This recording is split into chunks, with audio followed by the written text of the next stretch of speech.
this desolate planet, a war is being waged over the universe's most valuable resource, Rift Energy. A lone gunman, torn between two worlds, has been hired to protect these rifts or die trying in Starhawk. To mine some info on the sci-fi tale, we headed to Lightbox Interactive in Austin, Texas. There, we met up with the creative minds behind the game. So what is the story of Starhawk? The story of Starhawk really revolves around our hero character, Emmett Graves. Every day is a fight to survive. Emmett Graves is, for all intents and purposes, he's a ticking time bomb.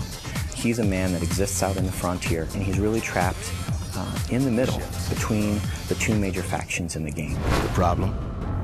Well, the outlaw and I have a common bond.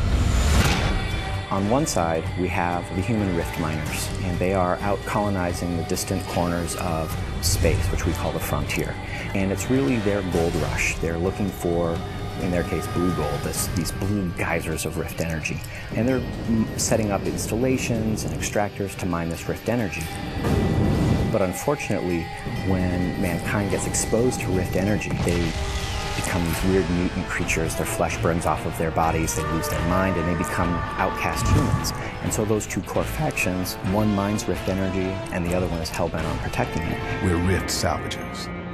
Hired guns with a knack for saving claims. And he is somebody who actually lives between these two factions of Outcast and Rifter because he has come in contact with this rift energy, but he's one of the very few people in this part of the solar system that has not actually been turned all the way over to the Outcast side.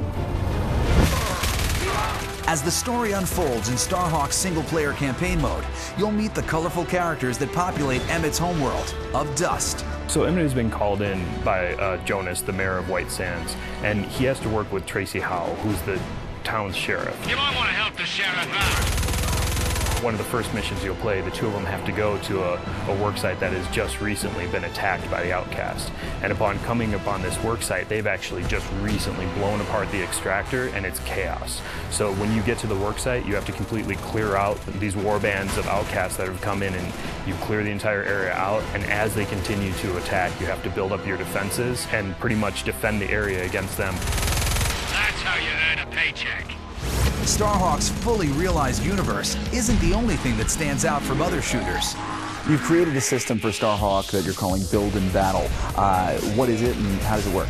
So the Build and Battle system is a way for you to drop combat structures onto the battlefield pretty much anywhere you want.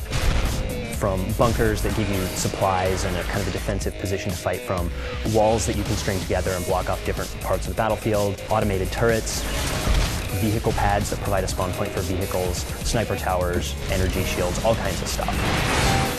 But there's a price to be paid for dropping buildings anywhere your heart desires.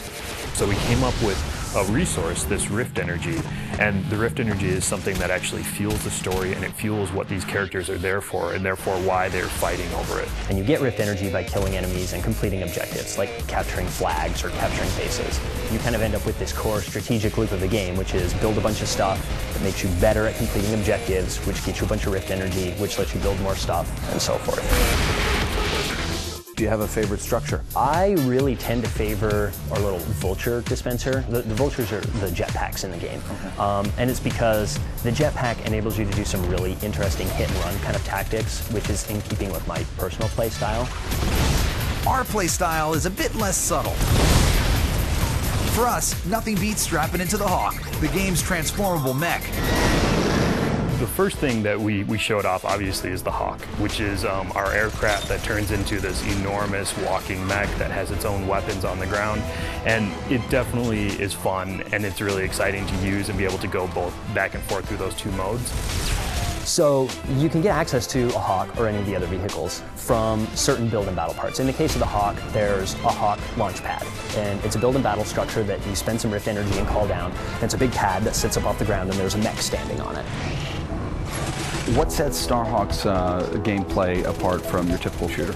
If I see one team bringing a strategy against me that's just brutal and it's really smart and well executed, I can change the layout of my base. I can go set up a new base. That allows gameplay, even on the same map, to be fresh. from moment to moment to moment. In addition to online and offline co-op gameplay, Starhawk lets up to 32 players compete at once in its online multiplayer modes. So we have the capture the flag mode, which everybody's been playing the beta, and that's pretty straightforward. The one key difference from typical capture the flag is that when the flag is dropped out in the field, it takes some time to return. And what that tends to create is a situation where you're usually out there using the build and battle system to build up a little kind of ad hoc defense to keep the enemy from picking it back up again long enough for you to return it. We have our team deathmatch mode, and that's standard team deathmatch. You're playing for total kills. Whichever team gets to the score limit first wins. Want to give us any suggestions on how to beat the competition? There's a few things that you can remember. One of the first things that people typically go to, especially new players early on in the game typically go to, is the small auto turrets.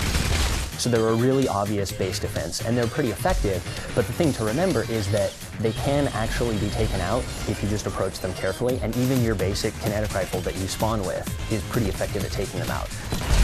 Find yourself a little spot of cover that you can kind of peek out, fire off a few shots until the turret acquires you, step back in, wait a second, peek out, fire off a few shots, and take the turret down. Nice. Get that? All the noobs are going to be playing with the turrets, destroy them, and you win.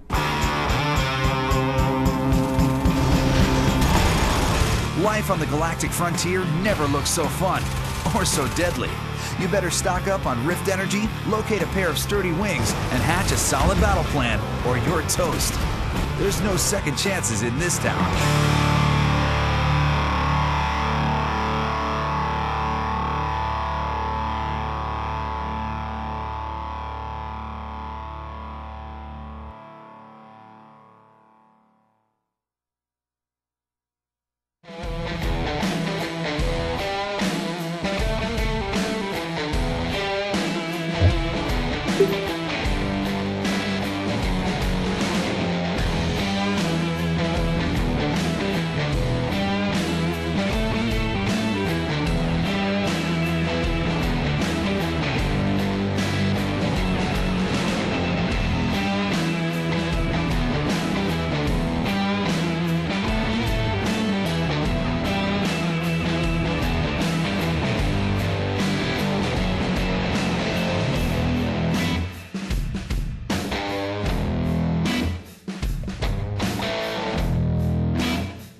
Thank you.